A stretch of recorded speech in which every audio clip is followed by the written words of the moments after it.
Hello again, everybody. Great to have you along once again. My name is Scott Murray. Hi, I'm Dr. NinaRiosDoria, and welcome to Conversations of Connection, Mental Wellness in Sports and Life. You've got it. How you doing, my friend? I'm doing good. I'm doing really good, actually. Well, How are great. you? Well, it's been crazy. I got back from Canton, Ohio. We were up there with everybody from Troy Aikman to Roger Staubach. And you know, and of course, we know why. Cliff Harris and Drew Pearson and Jimmy Johnson.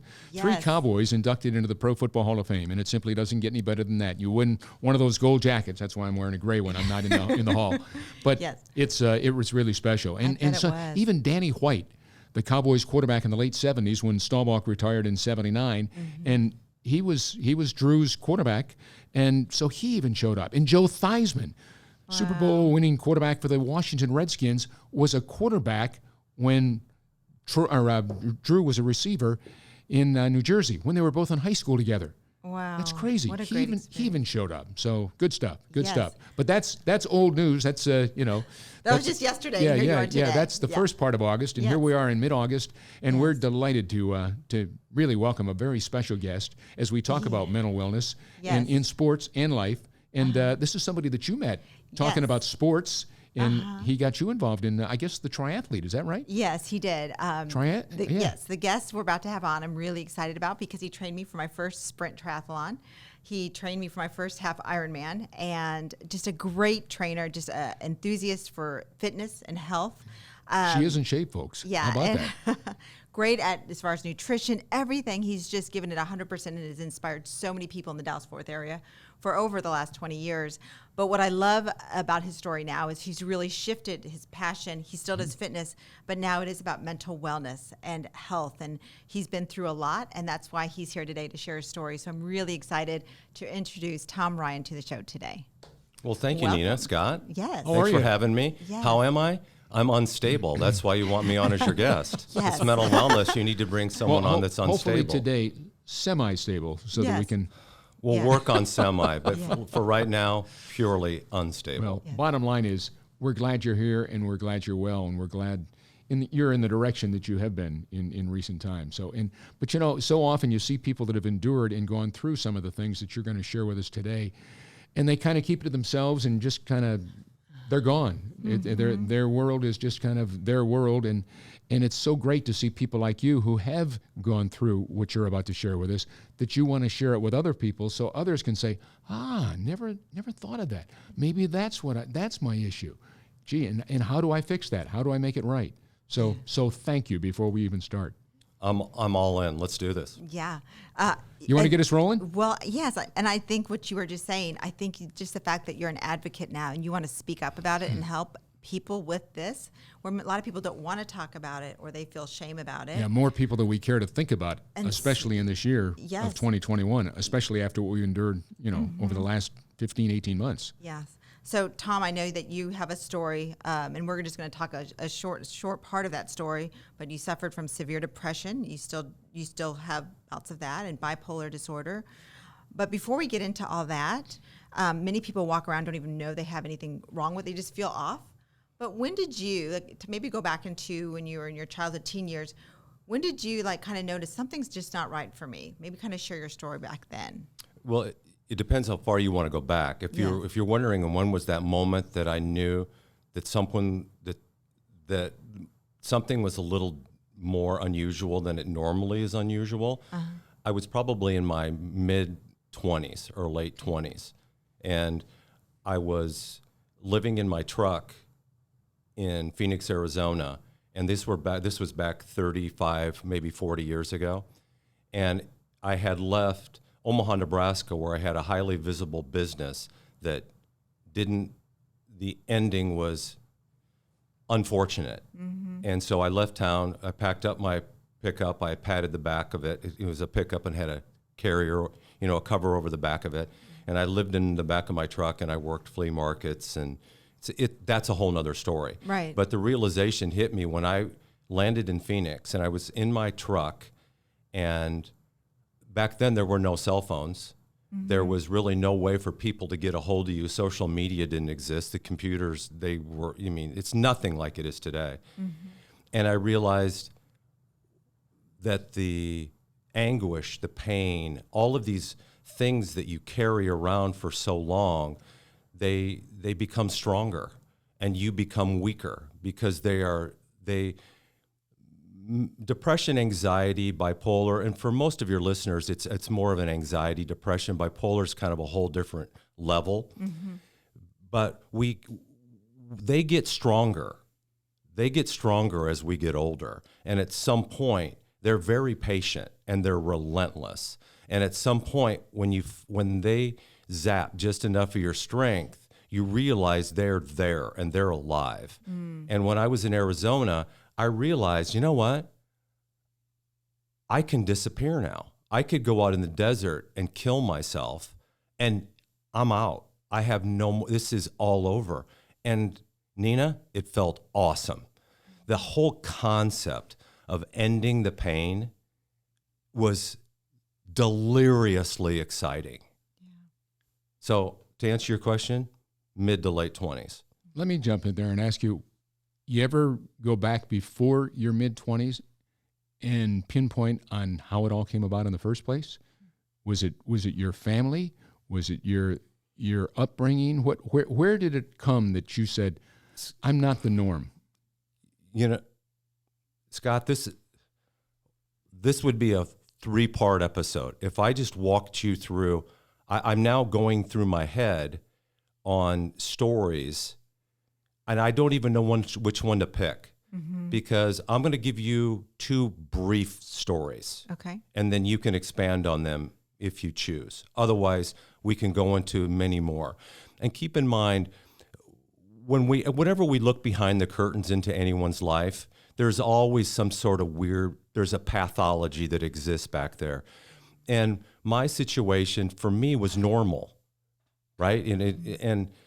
And so at a very young age, no matter what it is, we learn coping mechanisms, and we have our normal and then other people's normal. And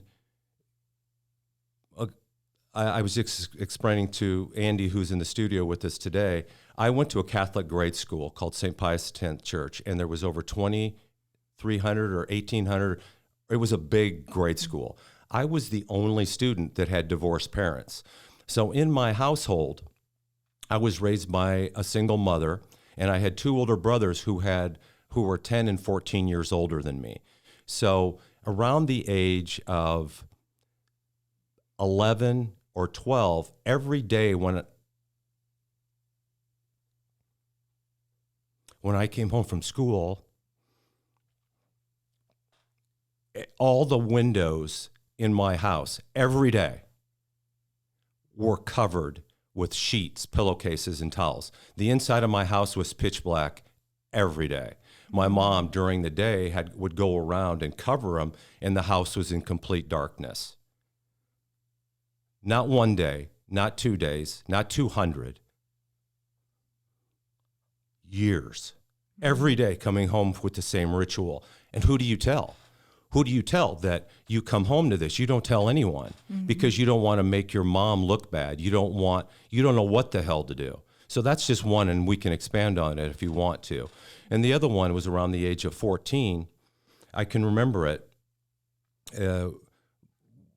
I had a window in my bedroom, and I had a small twin bed back then. And, back then the rooms were you maybe had a poster on the wall, or you had something.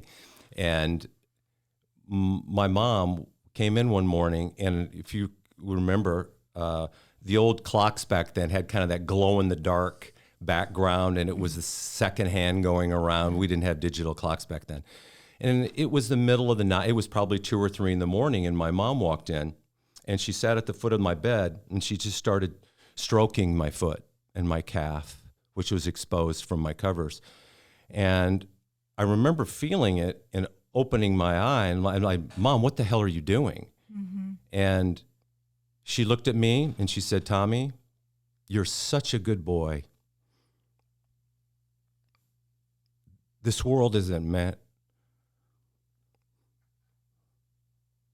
for someone like you. You're too kind. Because at the time, my mom worked at nursing homes. So from the age of probably 7 to 15, I spent over 3,000 days in nursing homes geriatric facilities. They used to call them old folks' homes, talking to the old people every night or every day. And I was fascinated with the behavior of what went on in the old folks' home. And that's, again, a whole nother story. But I think I learned more in those nursing homes than I had learned in any experience in my life. And a sense of empathy and communication and the art of listening. And so that night, my mom's sitting there, and I said, "Mom, what the hell are you doing?" And she says, "Tommy, this world just isn't meant for someone as nice as you. It's too tough out there." And as I looked down, she had her left hand on my leg, and the right hand was dangling to her side, and she had a butcher knife. And I could see it glistening in the moonlight. And I'm like, "What are you?" And I froze. And she got up and she walked out. And the next night she came in again and again and again, to the point that I started a beer can collection, and I went out and collected beer cans. And Scott and Nina, you may be wondering, why did you do that? Because I'd placed them behind my door. So every night when she came in, the beer cans would fall over and I would hear them and I would wake up. So I got conditioned to the point where I was no longer afraid of death. I was waiting for it. And it didn't matter. I wanted it to be over. I wanted her to just stab me to death. This went on for probably 5 years. Oh, yeah. She always had the knife Always. with her? Always. Did you ever ask her why? Never. We never talked about it after that. We never talked about it during the day. It was too fragile. It was so out there. Go back to thinking at those ages, what do you even say? What do you do? Right. Where do you go? Yeah. It's just part of life. What are you going to tell? I went to a very strict Catholic grade school where they beat the hell out of you if you said something wrong. And corporal punishment was alive and well in isolation. And to be in this household, so I'm coming home from school, everything is pitch dark. My mom is barely functioning at work. She's, again, an RN. And she's sitting at the end of my bed every night for 3 to 5 years with a butcher knife waiting to kill me. Wow. At that moment, those moments, and you look at the other kids that you're hanging out with, you realize that you're different. And different in a way that's not good. Not different in a way that you're the star athlete or the big stud. It's different in a real wicked, crazy-ass sort of way. Yeah. So does that help with your... Is your mother Well, still I'm living? curious. She died when I was in my late 30s, so she died about 25, 30 years ago. Of what? She died of pneumonia. Yeah. She aspirated in her mask during surgery. And Had the relationship gotten better, improved, or? It escalated. We might want to do that in our second or third episode. Yeah. It escalated into ways you cannot imagine, which led to me she had me institutionalized at the age of 18. You know, one of the I just know you from today when I met you, and you're this inspiring. You push people. You're resilient. So you share this part of you, and I'm just curious, as you've been through so much in the last 30, 40 years. Where did your mind shift? When did it shift? Because I'm assuming you had certain thoughts that were negative and brought you down, and you shifted into a different place. Can you kind of talk us through what happened for you mentally to help you persevere? I'm fascinated with 2 topics, 4 things: health and fitness and nutrition. There's 2, and human behavior, primarily in the areas of depression and anxiety. Pick any fascination that you've ever had, and that's where I live. I love the art of human behavior. I love figuring out why people do the things they do or not do the things that they want to do. And through the course of, like you, Scott, you had mentioned a little bit earlier, I got my degree in psychology at Creighton University in Omaha, Nebraska. And I excelled within my field of study because it was just fascinating to me. And I never lost that passion for health and fitness. My health and fitness passion comes from the fact that I was obese until I was the age of 17. Okay. So you start packaging all that. So I was the fat kid. I was Tom, they had a great name for me called Rhinoceros. I was Fat Boy. I was Tubby Tom. So you had to learn ways to fit in. So you developed this sense of humor. My coping was I developed a sense of humor and a communication skill where I talked to people from the nursing homes, and I started to package all this. Was I aware of it at the time? Of course not. I'm a kid. But as you get older, I never lost my passion and fascination for, we want to call it mental illness. We want to call it whatever you want. I call it crazy because it's a word that people recognize. I'm fascinated with it to this day. I have never lost my enthusiasm. And so the stuff that I've recognized along the way are, I mean, we can touch on as many topics as you want, but we become, and we talked even before we started talking today about all the people that you know. People like me, we are the most incredible liars and deceitful people you are ever going to meet. I can blend into any situation and you will never know. But the thing is,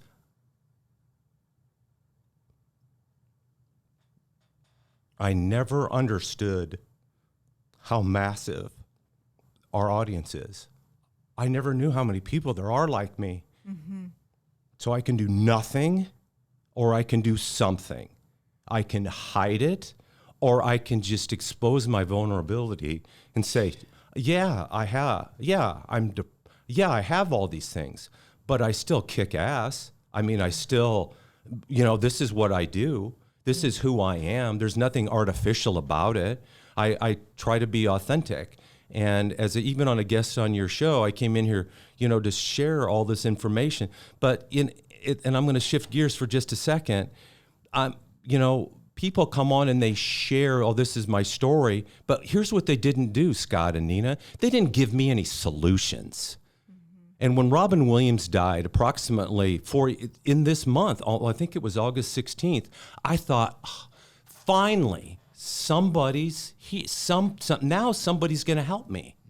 And how far do you want to go back? I was institutionalized at 18. I have been under the care of psychologists and psychiatrists virtually in every decade of my life except for my 60s. I've taken over 20 combinations of anxiety, depression, medication, including over 1,000 milligrams of lithium a day. And my lithium level has never even registered at a normal level. So anything you want to talk about, we can go there. Yeah. But to go back to that moment, when Robin Williams died, I thought, oh, thank God, somebody's going to help me. Well, guess what? No one's coming. We have all these people out there that tell us their stories, but here's what they didn't do. Here's what they don't do. They don't give you any solutions. Yeah, tell me your story. Well, what the hell do I do? How do I, do you know how, Nina, you were talking earlier about our club and the organization. Do you know how many people in our organization, how many women took their kids to school and came home and went back to bed and didn't get up till 3 o'clock? And everyone thought they were extraordinary. You talk about the South Lake and the West Lake community. You know how many people I know in that community? And not a couple. I know hundreds. We went through thousands of people in our organization, and they shared things with me. Why? Because I'm like them. You know, one of the things that you've said, and I think people connect and share so much with you, is you said you're open, you're vulnerable, and you're just like, it's okay to not be okay. And you give people permission to just be like, share their story because you've been so open and transparent to them. It's torture. Yeah. And when you decided to step out and say, you know what, this is what's going on with me, when was that? And then how did it feel once you did? I've never really hit it, but I did in a long time. I didn't until my 30s. I really didn't know what it was. You mentioned earlier, I didn't know what really depression. I thought depression was, you're depressed because you lost the baseball game. You're depressed because your girlfriend broke up with you. Yeah. That's what depression was. Well, what was anxiety? Well, I'm scared to go on the roller coaster. It wasn't a thing. It's been hidden for so long, and it's still hidden by so many people because the consequence is too great. It is astonishing what the consequences. So it's exhausting to hide who you are. Yeah. We went through the rise of the the homosexual community, gays and lesbians, and how it's all changed, and how I've watched it. It's fantastic how they've come out and how they can live this life. But living like that is just, it's exhausting. It's exhausting. And hiding who I am and who we are, it's exhausting. Right. So let's just know right away, this is what I have. Okay, that's it. But we all have something. Yeah. And the lengths that we go to hide who we are, we never even figure out who we are. So yes, and I put a different spin on it. You mentioned earlier, I suffer from this. He suffers. Do I? I reframe it. I don't suffer from it. I choose to excel with it. I've learned to reframe it. And so, and it's got to be more than stories. We come from the era of, I can't throw you in this, Nina, but Scott, I think you and I come from the era of, we remember Martin Luther King. We remember Princess Di. We remember Mother Teresa. We remember Gandhi. We remember, who's the guy from South Africa? Help me out here. Nelson Mandela. True messengers and leaders. We don't have those people. There's no messenger. There's nobody going out and championing mental health for depression. They're talking. Lady Gaga, that's great. But what are you doing? They're selling hope. We just had Simone Biles, right? Just a couple weeks ago. Champions this. Well, what's she going to do? What's she going to do for me? What's Michael Phelps going to do for me? He's talking about online, and I think it's great that they come out. Don't get me wrong, but that's hope for me. Yeah. Right? That was hope for me when people came out a few years ago, but they don't give me solutions. Well, and that's the word I was just thinking of as I'm sitting here. What are your solutions? I developed solutions.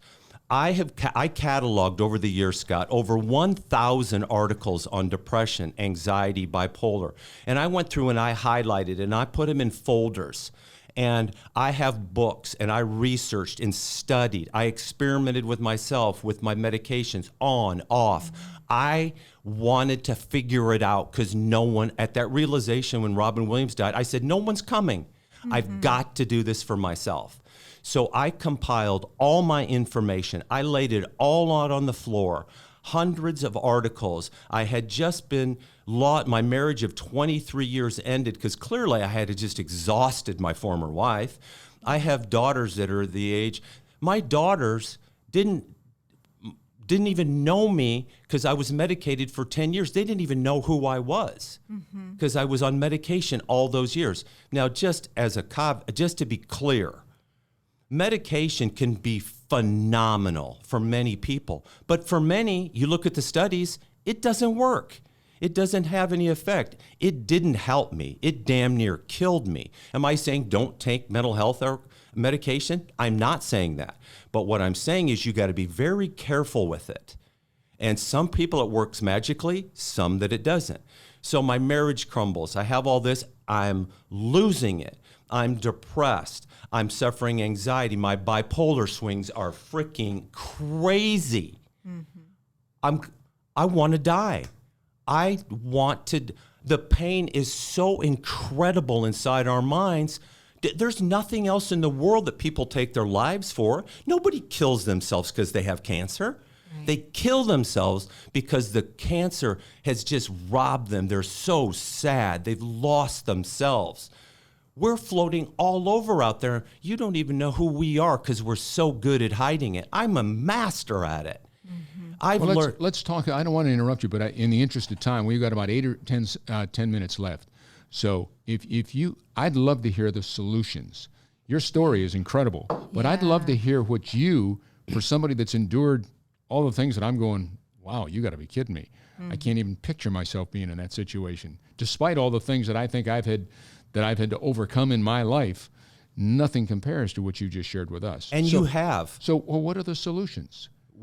I'm going to touch, in the limited amount of time we're going to touch on, I'm going to go through a few of them rapidly, and I'm going to try to touch and leave your listeners with the two, you missed these, the nails are going in the coffin. I can hardly All wait. right. I can hardly Let's wait. start with the number one. I'm a communicator. Communication is key. People have to reach out. For those that are listening, I get it. I know you're scared to death because of the consequence. But communication, if you don't let it out, it's going to eat you alive. And shockingly, everyone knows I'm crazy. So it's no big deal. I just tell them up front. Andy, who sits over in the corner, who I've known for a few, first day, everyone knows that I'm crazy, so that I don't have to hide it, and that's awesome.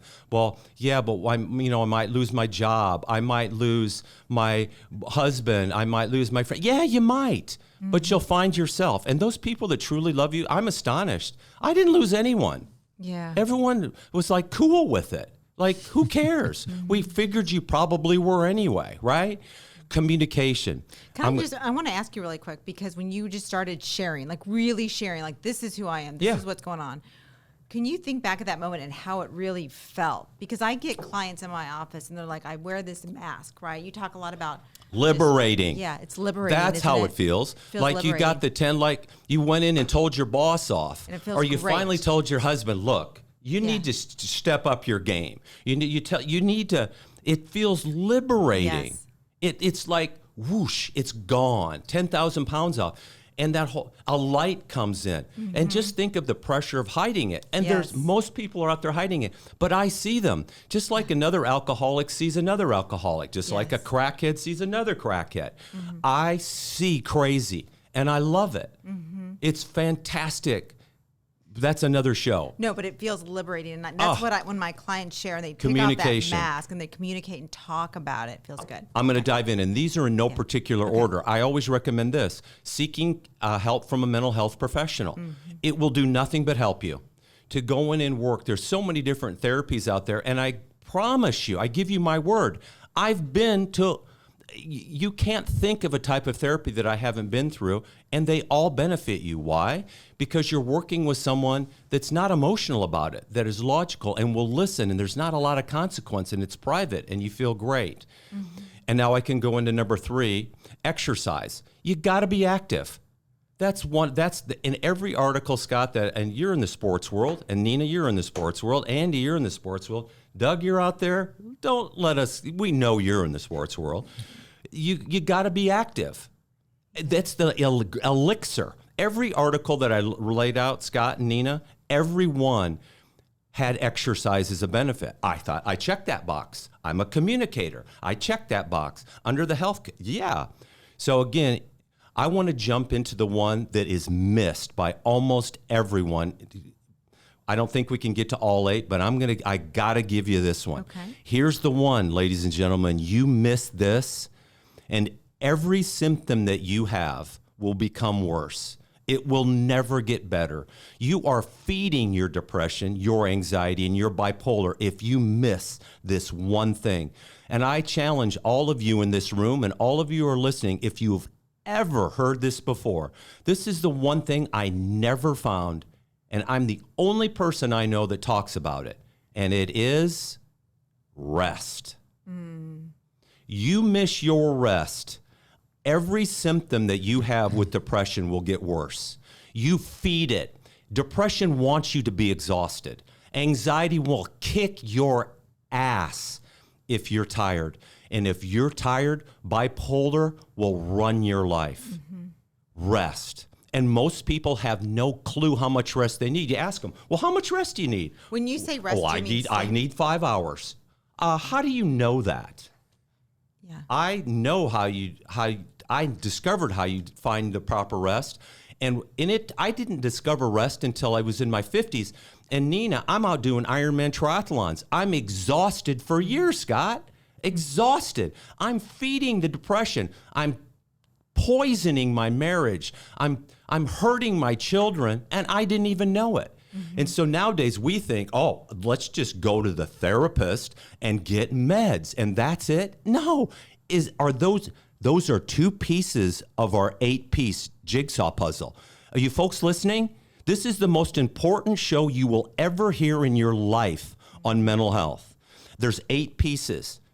2 of them are medication if you need it, and a mental health professional. That's one of them.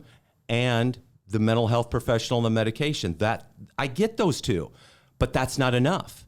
Right. You miss your rest, your medication's not going to be as effective. It's going to fall apart. And just ask yourself in this room, how many people are exhausted every day? Quite a few. Most. I think that sleep is the number one benefit. I tell my clients that as well. Just you that sleep. Get your sleep. Yes. Everything. And important. I know no one ever told me that. Really important for your mental health. And now I backed off my training, Nina, dramatically, and I'm still a bad man. I can still go out there and kick ass, and I'm a better athlete now. I was exhausted for decades. And in our health community, Scott, you're in the sports community, Nina, I'm telling you out there, athletes are exhausted, and most of them are fighting their depression because exercise is one of my things. But it's out of balance, and people are exhausting themselves. It's wild out there. Someone's got to do it. Well, I'll tell you, when you talk about sleep, there is one athlete that I know. There's a few, but LeBron James is a big advocate of sleep. It's his number one thing, and a nap during the afternoon. He is a big proponent of sleep and the benefits of it. So he's played so long in the NBA, doesn't have the injuries, and a lot of it has to do with the sleep that he gets and the work ethic as well. So those are 4 of the 8. Yes. Communication, medical health professional, if medication is needed within their exercise, and rest. We've got 4 more. So when I leave here today, you better be thinking, when are we booking Tom for the next 4? Well, I was just going to say that. Rocking here today. When are you available again? Because I think we've just touched the surface. Cancel all your stuff. Let's get it scheduled. We got a lot of people to help out there, right? Yeah. We got to deliver this message. And I have no idea how much time we have left. And Scott, at the beginning, you said, keep my answer short. I knew at that very moment that you were preaching to the choir, that I was not going to be able to do that, but I didn't want to tell you at the time. We got a lot of people to help out there. And is there anybody better than the 3 of us to deliver that message? The answer is no, there isn't. I've looked. I don't want to do this. But you know that whole giving, you know that just between the 4 of us in this room, that feeling that you get when you help another person, that's why I'm doing it. To try to reduce the pain and suffering of people out there like me. And there's millions of me out there. There is, yeah. Hundreds of millions. So let's just help them. Let's give them solutions. Close my radio show for years. Live your life as a go-getter, but share your life as a go-giver. And that's what we're trying to do here with the show. And Conversations of Connection is the name of the program. And Tom was right. I did say at the beginning, keep them short because we don't want to go too long. Guess what, folks? We're close to 10 minutes longer than we're supposed to be, but that's all right. That's okay. And we hope that you've enjoyed everything that we've shared with you. And my question to you, would you come back? We'd love to have you back and hear the other 4, but also as a result of what you've shared with us, I think Nina and I can get together and say, we need to talk about this, this, and this as well. Tom was really, the way he focused on these things, we need to get more and hear the rest of your story. It's a series. Yeah. Why stop? We got a lot of work to do. Yes. I think we've got another co-host. We're in trouble here. We've Scott, gone to Nina, 2 thank to you. 3. No, thank you. Yeah, thanks and for the best part about this is we got a chance today to meet someone that shared his message, and all we care about at this point is that you continue to, I don't want to say get better, but endure in the direction that you would like to be a part of. I got this. Yeah. And to all your listeners out there that have depression, anxiety, and bipolar, or friends and family, just so you know, that's a whole other episode. Talking what do friends and family do? Yeah. And to all of you out there, never forget, there's millions of people like you. You're not alone, and you are freaking amazing. Mental health, mental illness is a power. The key is just to learn how to use it, and that's what we can help them do. And that's coming up next time, folks. Yes, and I do want to share, you do have a website. It's called Nobody's Normal. Nobodiesnormal.org. .org if they want to learn more about Tom Ryan. Nobodiesnormal.org. Yeah. You want to take us home? Go ahead. Well, I'm just really just thankful. Going to say thankful. Thank you for just sharing your story and just the energy you bring to the show. Love it. My pleasure. And we'll see you again. Yeah. Absolutely. That's a promise. And go for it. Okay. Well, just thank you for joining us, and we will see you next time on Conversations of Connection. All right. Thanks. As we always remind you, stay strong, be safe. Till next time, I'm Scott Murray. And I'm Dr. NinaRiosDoria. Have a great day, everybody.